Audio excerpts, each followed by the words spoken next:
نحمدہ و نصلی علی رسولہ الکریم اما بعد۔ محترم عزیز اور دوستو،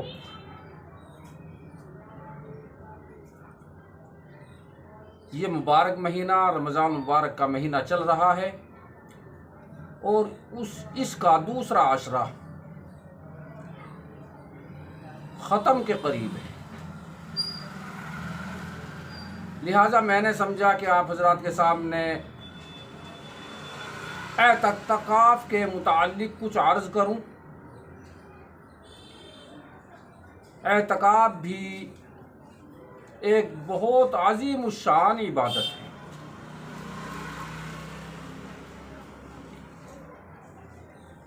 اور اعتکاف کی بھی 3 قسمیں ہیں۔ میں آپ کو تینوں قسمیں بتاؤں گا۔ اعتکاف کی 3 قسمیں ہیں۔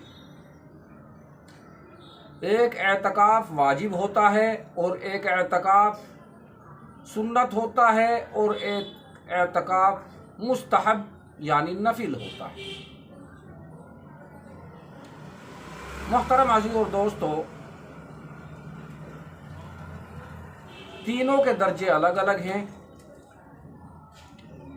اور ان تینوں میں جو سنت اعتکاف ہے وہ ایک مقرر ہے، اور واجب اعتکاف اور نفل اعتکاف یہ مقرر نہیں ہے، یہ کبھی بھی کیے جا سکتے ہیں، لیکن سنت اعتکاف جو ہے وہ ایک مقرر وقت ہے اس کا۔ تو میں آپ کو تینوں کے بارے میں مختصر سا بتلاؤں گا۔ پہلے نمبر پر جو اعتکاف واجب ہے وہ نظر کا اعتکاف ہوتا ہے، منت کا اعتکاف ہوتا ہے، یعنی اگر کسی نے یہ منت کی کہ میرا فلانا کام ہو گیا تو میں 1 دن کا اعتکاف کروں گا۔ منت کا اعتکاف 1 دن سے کم کا جائز نہیں، 2 دن کا بھی ہو سکتا ہے، 3 دن کا بھی ہو سکتا ہے، لیکن 1 دن سے کم کا جائز نہیں ہے۔ کسی نے یہ کہا کہ میں فلاں امتحان میں پاس ہو جاؤں گا تو میں اعتکاف کروں گا، یا یہ کہا کہ میرے بیٹے کی شادی، میری بیٹی کی شادی یا فلانے کی شادی ہو جائے فلاں وقت تک، یا اسی طرح سے کوئی اور منت مانی کہ میں اعتکاف کروں گا، تو وہ اعتکاف واجب ہوتا ہے، اور واجب اعتکاف 1 دن سے کم کا جائز نہیں، اور واجب اعتکاف میں روزہ بھی شرط ہے۔ یہ اعتکاف منت کا ہوتا ہے، اس کو واجب کہا جاتا ہے۔ واجب فرض کے قریب ہوتا ہے، اور اس کا پورا کرنا بھی ضروری ہوتا ہے۔ دوسرا اعتکاف ہوتا ہے رمضان المبارک کے مہینے میں 20 رمضان کی شام کو، یعنی 21ویں رمضان کی رات سے شروع ہو کر کے اور شوال کا چاند دیکھنے تک یہ اعتکاف ہوتا ہے۔ یہ 10 دن کا ہوتا ہے، 9 دن کا بھی ہو جاتا ہے اگر چاند 29 کا ہو، لیکن 10 دن کا ہی کہا جاتا ہے۔ یہ سنت اعتکاف ہے، یہ ہر مسجد میں ہوتا ہے، اور ہر مسجد میں ہونا چاہیے۔ اگر کسی مسجد میں نہیں ہوتا تو اس کے تمام محلے والے گنہگار ہوتے ہیں، لہٰذا ہر مسجد میں اعتکاف ہونا چاہیے۔ اور اگر ہر مسجد میں اعتکاف ہوتا ہے، اعتکاف کے لیے کوئی شخص بیٹھتا ہے، تو پورے محلے والے ثواب کے مستحق ہو جاتے ہیں۔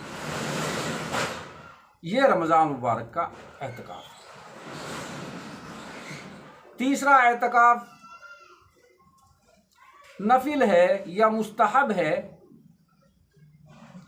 تھوڑی دیر کے لیے بھی کر سکتے ہیں اور زیادہ وقت کے لیے بھی کر سکتے ہیں۔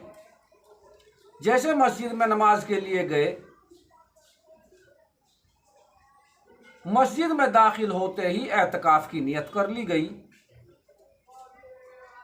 تو اعتکاف کی نیت کر لینے سے بندہ ثواب سے مالا مال ہو جاتا ہے۔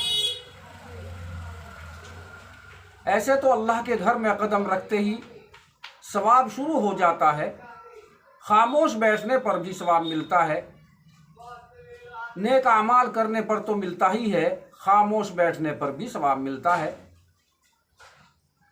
تو اگر مسجد میں داخل ہوتے ہیں اور مسجد میں داخل ہوتے ہی اعتکاف کی نیت کر لی تو وہ ثواب سے مالا مال ہو گیا، اور اس کو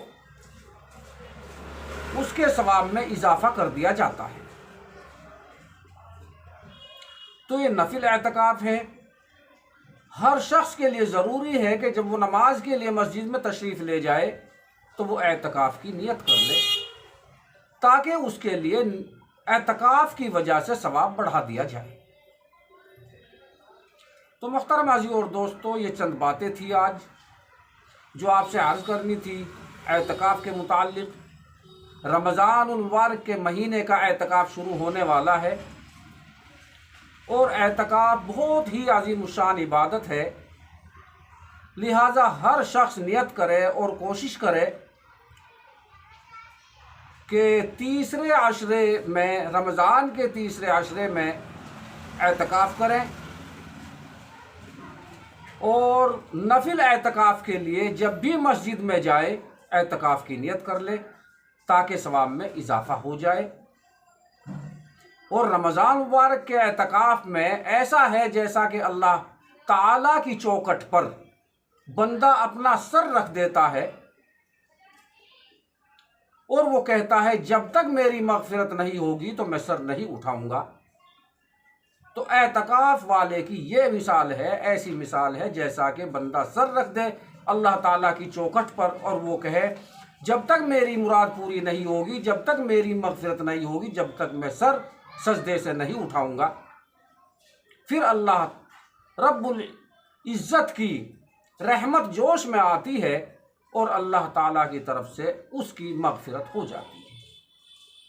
تو محترم عزیزو اور دوستو، یہ جو میں نے عرض کیا آپ کے سامنے، دعا کیجیے اللہ تعالیٰ مجھے بھی اور آپ کو بھی اس پر عمل کرنے کی توفیق عطا فرمائے۔ وآخر دعوانا الحمدللہ رب العالمین۔